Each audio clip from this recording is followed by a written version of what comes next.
Hey, happy Monday, everybody. Welcome back from the long 3-day weekend. I hope you had a good weekend. It's about to get bad. So if you had a great weekend, let's enjoy that. Let's think about those good things that we did, because the start of this week is horrible, right? Just a very, very poor start to the month of April. Now, if you have a long time until you retire, then who cares, right? This is a discount. If you're watching this and you're not one of our customers, we actively encourage our customers to contribute smaller amounts on a weekly basis. It means more work for us, but we're cool with that. If you contribute on a weekly basis and your money's coming in, let's say you're going to do $200 a month and instead you do $50 a week, well, that money's about to buy at a great discount. So we're going to cover that here as we go.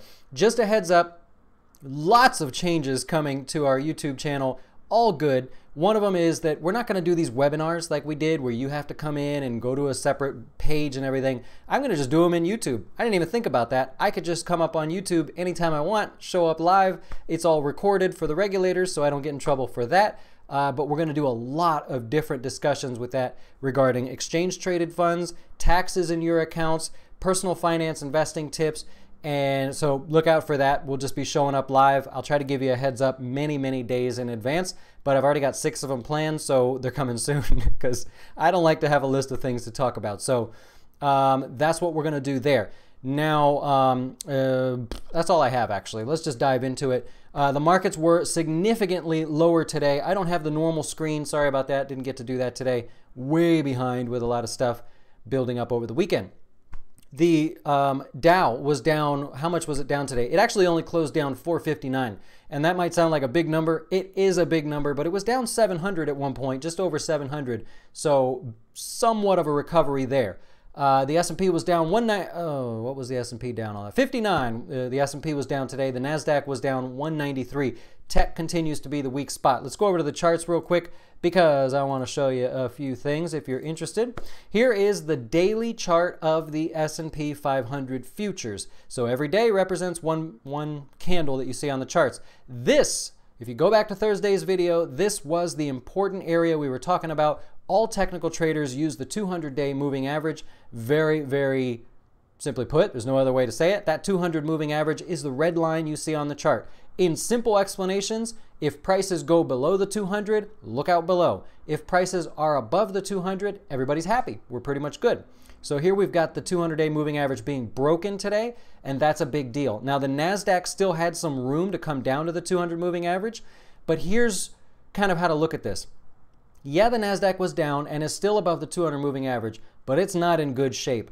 Remember all of the, what do they call them? The FANG names, FANG stocks, Facebook, Apple, Amazon, Netflix, and Google, which is really Alphabet.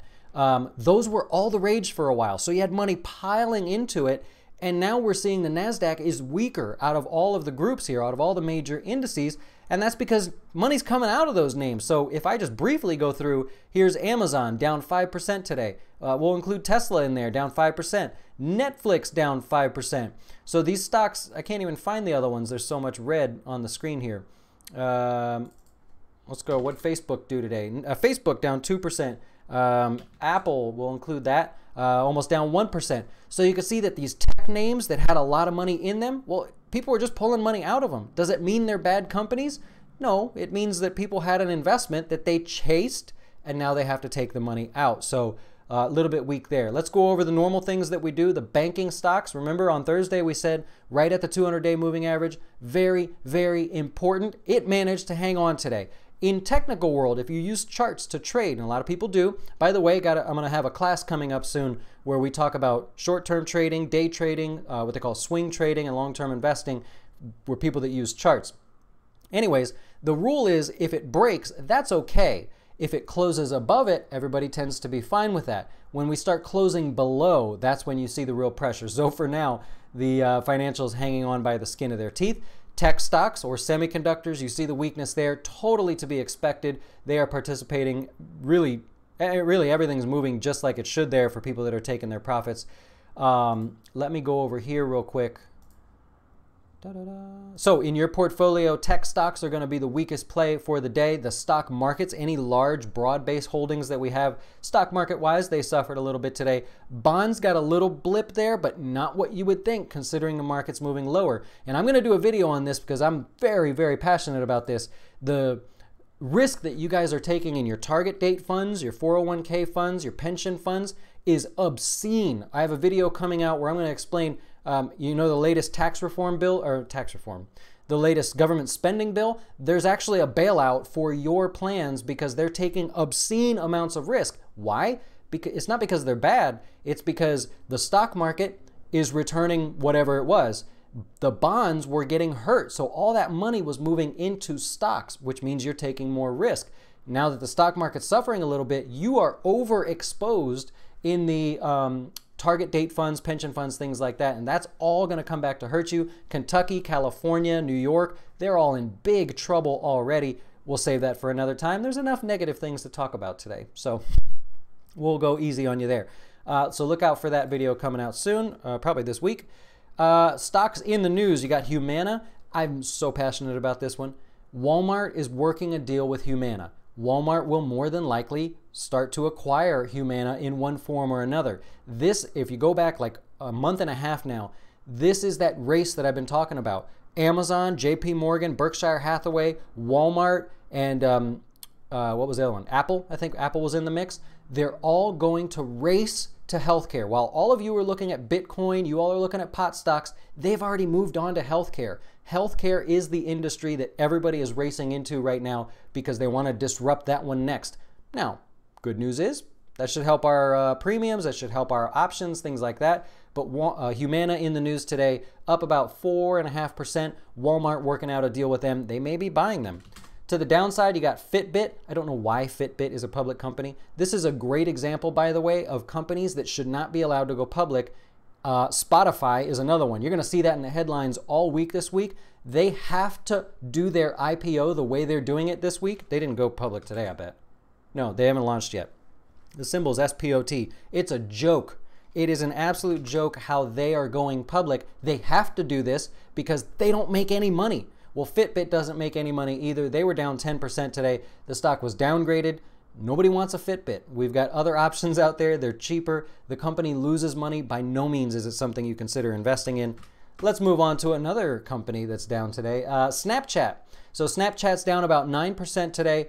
Here is the deal with Snapchat. They're getting rid of about 7% of their workforce, however you say it, 7% of the people that they employ. And so what the deal is here, stock is down 9% because people perceive that in the short term as a bad thing, like they're scaling back. Hey, if the economy's doing okay, then why are you scaling back? Well, part of the reason is $10 million is going to have to be paid to this 7% of these employees for their severance packages. Now, let's think about this for a second.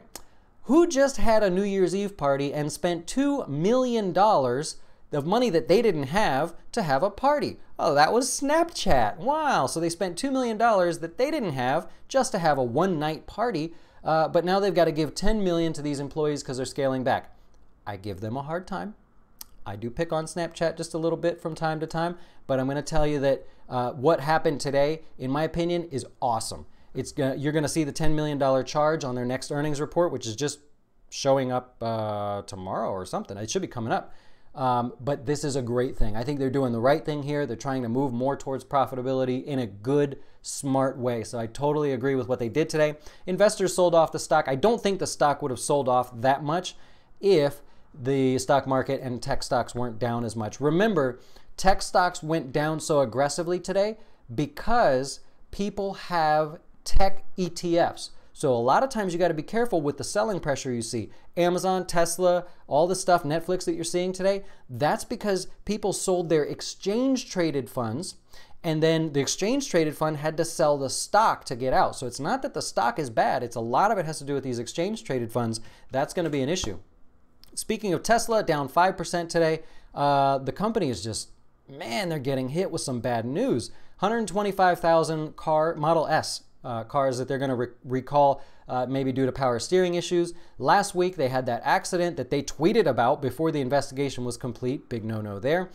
Production issues and that credit downgrade. Dennis can attest to this. So the credit rating, which I know he's working hard on his credit rating there, budgeting his money. He does a great job with that. You should check out his channel, by the way. He's got good budgeting tips there. But anyways, their credit rating is it's essentially a 525, right? So if your credit rating, if your FICO score was a 525, would that be good or would that be bad? That would be unbelievably bad. And so Tesla's credit rating was downgraded to almost junk. You could even say junk. Moody's technically categorizes it as junk, but just about junk. So Tesla, man, they've got some work to do. It's really, really ridiculous. Ridiculous? Ridiculous. Here's the other thing I want to talk about. The thumbnail for today. If you saw the thumbnail very simply was a Warren Buffett quote. And I'm building a new studio in the office next door, and that probably is going to go up on the wall. The stock market transfers wealth from the impatient to the patient. I want you to think about today when you look at your portfolio and you go, oh my God, this is horrible. What a bad day. Think about Warren Buffett sitting in his nice little house in Omaha, laughing at all of you because you panic and sell. I'm not saying you guys, but most people. You sell when things get scary. Bitcoin's a great example. People ran for the doors when Bitcoin got a little bit scary. I don't want to say anything else about Bitcoin. The FANG stocks, people are running for the doors.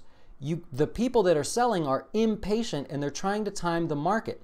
The patient investors are investing weekly. They are contributing consistently. They're working little by little to get to their goals, and that's how a Warren Buffett is born. That's how your big retirement plan is born, is by being patient and consistent. So I want you to think about that. Remember that anything we're invested in is only going to go to zero if the world goes to zero. That's how sort of conservative we are with our investments. So the stock market recovers 100% of the time from every market decline ever in history. If you're invested correctly, you're invested consistently, then you can invest confidently. I really want you to keep that in mind, because this is when people start to do silly, silly things by taking money out or stop contributing. They get a little bit sort of nervous, and these are when the real opportunities show up. So I really appreciate you guys taking a minute to listen to me there. I'm going to wrap it up here. Henry, thank you for the kind words there. I really appreciate it. I wish I could say some kind words about Tesla. It's just not really doing that well. So I don't know what to say about them. For the rest of you that joined us here live, thank you so much. Be on the lookout for a lot of live videos coming up soon. I'm just going to join in here. We're going to do Ask an Advisor, so have your questions ready. I'll just sit around and answer questions for you. I've got a backlog of questions that I could answer that'll probably help you guys. We're going to do that, and I'm going to do a lot of live on YouTube classes. We've got so much that we're working on. Really, really excited. Enjoy the rest of your day. Hope it gets better for you, and we'll talk to you soon. Remember, be patient.